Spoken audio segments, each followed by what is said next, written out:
오늘은 금융에 대한 이야기를 좀 드려보려고 합니다.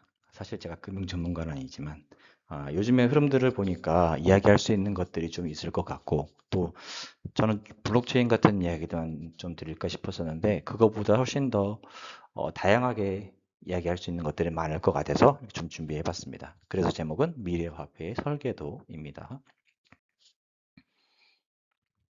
예, 돈은 형태가 아니라 신뢰의 진화이다 라는 표현을 했는데요.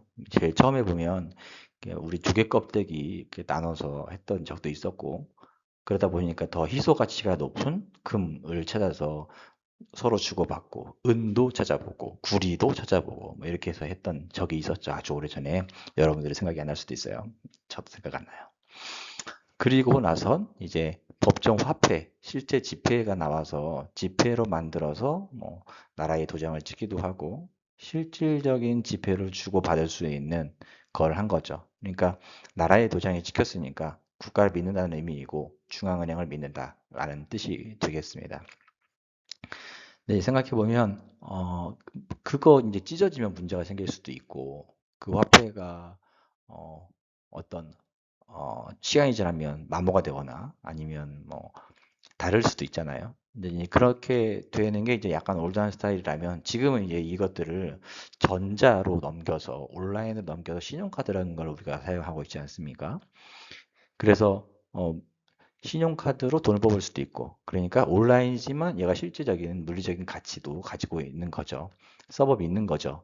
한때 어떤 분들이 온라인으로 돈을 보내면 무조건 사고 난다, 이렇게 믿었던 적도 있었답니다. 그래서 어떤 분들이 온라인으로 사고를 안 내기 위해서 돈은 무조건 은행 가서 이렇게 했던 적도 있었는데 지금은 뭐 다 깨졌죠. 투스 쓰고 카뱅도 쓰고 투스랑 카뱅은 은행도 아니다 이렇게 얘기했던 분들도 계셨었는데 이제 많이 변했죠. 이제 여기서 한 발 더 나가서 꼭 우리가 생각하고 있는 원화를 써야 하느냐, 달러를 써야 하느냐, 이거를 암호화폐로 만들어서 또 다른 차원의 화폐를 만들어낼 수 있지 않겠느냐라고 해서 이제 암호화폐라고 저희가 부르고 있고요. 이거는 이제 실제적으로 물리적 실체가 있지 않죠. 그냥 온라인상에서 키가 있고 온라인상에서 돈이 있는 것처럼 나올 뿐이죠. 근데 믿는 거죠. 그렇게 촘촘하게 관리한다면, 정확하게 관리한다면 우리가 돈이다라고 볼 수 있는 겁니다. 그래서 옛날에는 그냥 자연의 희소성을 따라서 우리가 지폐 또는 어떤 물물 교환의 돈을 믿어왔다면 그것들이 이제 나라에게 넘어가고 나라에서 이제 약간 온라인에 있는 전자 시스템도 믿을 수 있다. 이렇게 이제 변화가 되어 가고 있는 거죠. 그래서 돈은 형태가 아니라 신뢰의 진화이다 라고 표현을 하고 있습니다.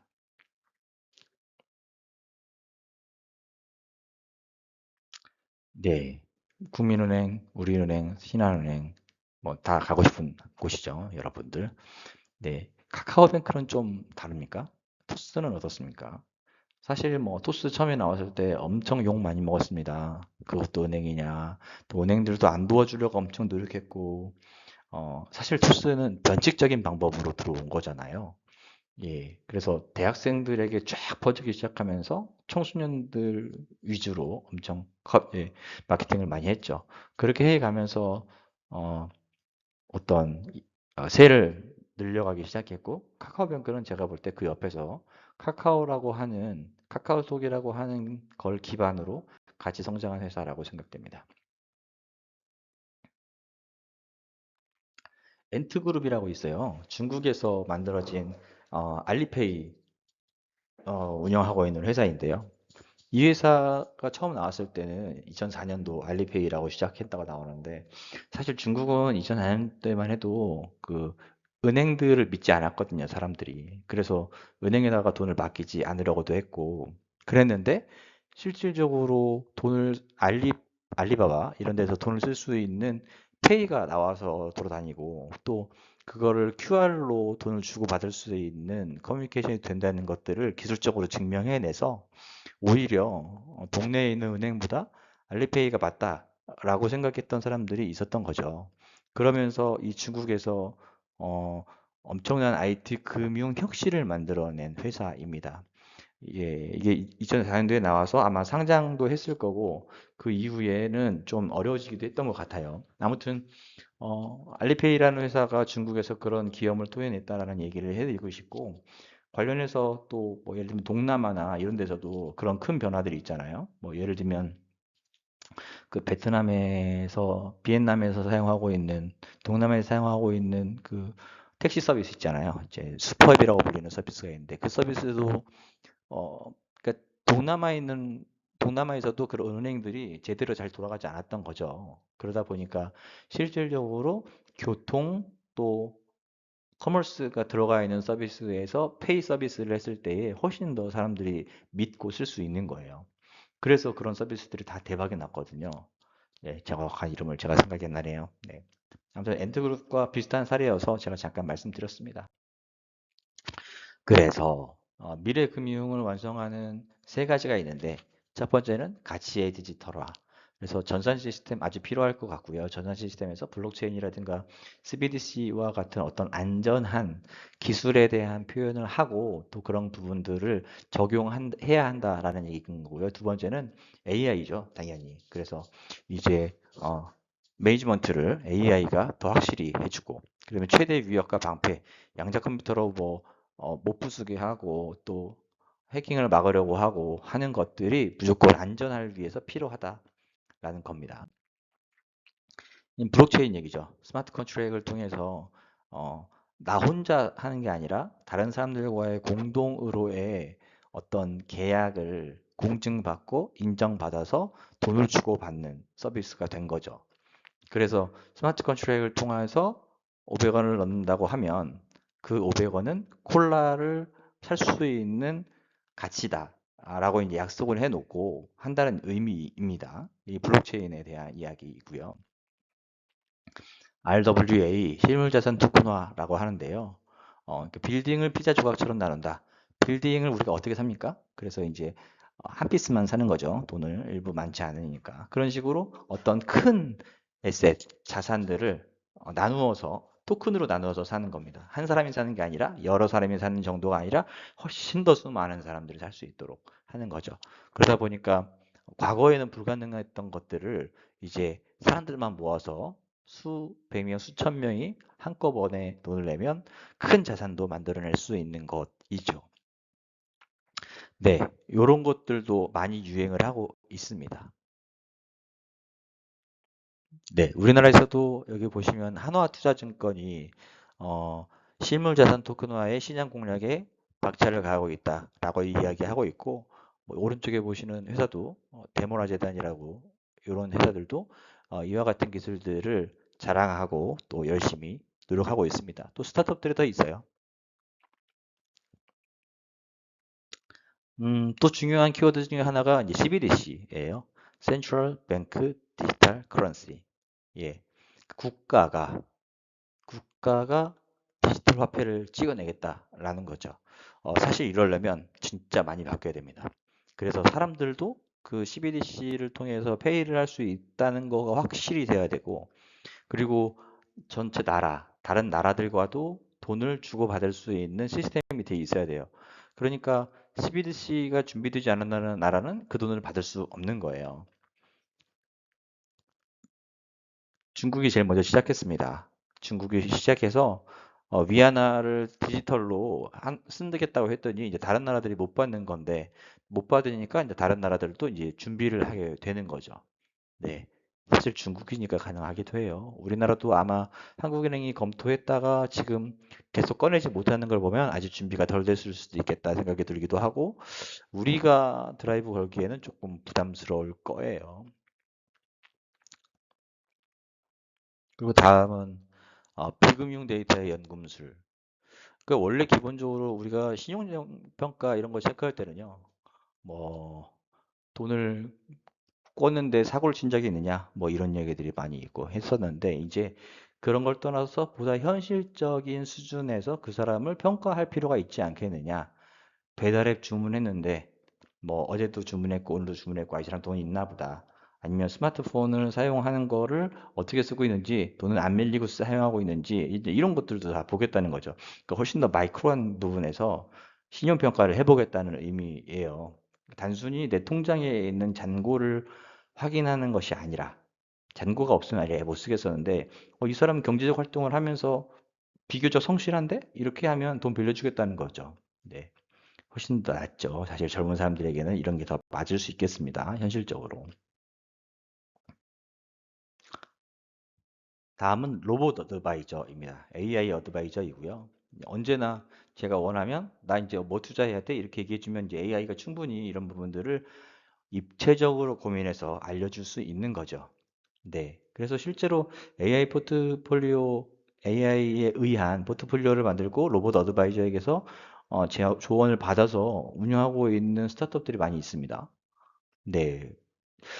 진짜로 괜찮다고 하더라고요. 예, 저는 안 해봤습니다, 개인적으로. 예, 여기 보면 이제 3년 동안 225% 수익 낸 알고리즘 1위 업체, 솔루션 퀀트라고 하는 회사가 있다고 하네요. 저는 안 써봤습니다만. 그리고 요새는 또 스테이블 코인이 대세거든요. 그래서 스테이블 코인이 훨씬 더 안정적이다 이런 얘기를 하면서 이제 우리나라에서도 심각하게 고려해야 되는 거 아니냐 이런 이야기들을 많이 했죠. 음. 근데 여전히 아직 뭐 이번에 이자를 주니 안 주니 뭐 이런 얘기들까지 나온 것 같긴 하던데 예. 이제 이 스테이블 코인은 기본적으로 블록체인 기반이지만 조금 더 안정성을 가져가려고 하는 그런 공신력 있는 코인이다라고 해석이 되고 있거든요. 그래서 그런 부분에서 이런 키워드들도 놓치지 말아야겠다 말씀드리고 싶었습니다. 예, 블록체인이 뭐 아주 안정적이고 또 블록체인을 통해서 안전하게 거래를 할 수 있다라고 얘기했는데 이제 양자 컴퓨터는 이것도 깰 수 있다. 뭐 이런 얘기들 하면서 양자 컴퓨터로 가야 하는 것이냐 아니냐 이런 얘기들을 많이 하고 있습니다. 그래서 양자 내성 암호 사실 저도 이런 건 잘 몰라요. 하지만 어찌됐든 이제 어, 보다 더 안전한 거래를 위해서 양자 기술까지 적용해서 우리가 금융 서비스를 만들어 나가려고 하는 의지가 있다 정도로 이해해 주시면 좋겠어요. 뭐 비트코인과 이더리움도 비트코인이 제일 먼저 나왔었고 이제 등치가 너무 크다 보니까 이더리움으로 좀 나눴고 또 그래서 약간 이더리움은 B2B 같은 느낌이 좀 있었고요. 그래서 훨씬 더 안정적으로 했었고 좀 유연하게 많이 했었죠. 비트코인은 기본적으로 지금 뭐 억씩 하지 않습니까? 수천만 원에서 그래서 그렇게 비싼 걸 어떻게 사냐 처음에 그랬었고 그리고 이건 화폐도 아니다라고 했었는데 여전히 비트코인이 이렇게 잘 나가는 걸 보면 대단한 것 같습니다. 예, 미래금융의 거대한 톱니바퀴, 뭐 AI, 양자성 암호, CBDC 뭐 이런 이야기들 아까 앞에서 잠깐 드렸었고 어, 좋아질 거예요. 좋아질 거예요. 계속 더 안전할 거고 물론 사고도 날 거라고 생각합니다. 다양한 테스트들이 필요하고 다양하게 안전하게 만들기 위해 노력할 거예요. 근데 이걸 누가 잘할 것이냐? 기존 은행들이 잘할 것이냐? 안전 얘기하면서 잘할 것이냐? 아니면 토스라든가 카카오뱅크 같은 디지털 은행들이 더 잘할 것이냐? 뭐 답은 없겠습니다만 저는 개인적으로 지금 말씀드렸던 토스나 카카오뱅크가 더 잘할 거라 생각해요. 기존 은행들은 기존의 것들을 놓치지 않기 위해서 되게 노력하고 있거든요. 근데 카카오뱅크나 토스는 새로운 무언가를 만들어내려고 더 노력하는 비교적 더 혁신적인 회사이다 보니까 그런 회사들이 저는 미래금융을 만들어 가는 데에 더 큰 노력을 하고 있고 실질적으로 만들 것이다 라고 저는 개인적으로 믿습니다. 물론 그 두 개 회사가 뭐 블록체인이라든가 양자 컴퓨터라든가 이런 부분들까지 신경 쓰고 있는지는 잘 모르겠어요. 하지만 그런 것들을 고민하고 있는 또 스타트업들이 그런 부분들을 리드할 것이고 그 부분에서 토스나 카카오뱅크 같은 회사들이 어떤 기술의 일부를 받아들여서 변화를 주도해가지 않을까 이런 생각이 듭니다. 돈은 더 이상 만져지는 물건이 아니다. 이제 오래전처럼 우리가 조개 껍질 만질 수 없잖아요. 네, 이제 온라인으로 대화하고 있고 이런 것들을 사실 믿을 수 없다라고 얘기했던 적이 있었죠. 유시민 작가님께서 꽤 오래전이지만 TV에 나와서 배분 토론이었나요? 이제 JTBC 어디 토론에 나와서 블록체인은 돈이 아닙니다. 암호화폐는 돈이 아닙니다. 뭐 이렇게 이야기해서 사실 우리나라에서는 엄청 이 블록체인에 대한 블록체인 그리고 암호화폐로 이어지는 이야기들이 사실 되게 음지로 들어간 적이 있었습니다. 그래서 사실 대부분의 스타트업들이 그때 되게 힘들었었는데 뭐 그럼에도 불구하고 블록체인 시장이 커지고 또 암호화폐 시장이 커지면서 지금은 조금 더 공식적으로 이런 부분들을 고민할 수 있는 시대가 되었다. 나만 빼고 이렇게 생각합니다. 네, 오늘은 제가 잘 모르지만 이 금융에 대한 이야기를 가지고 와서 요즘 트렌드가 되고 있는 이야기들을 좀 정리해 봤습니다. 네, 고맙습니다. 김빌더비였습니다.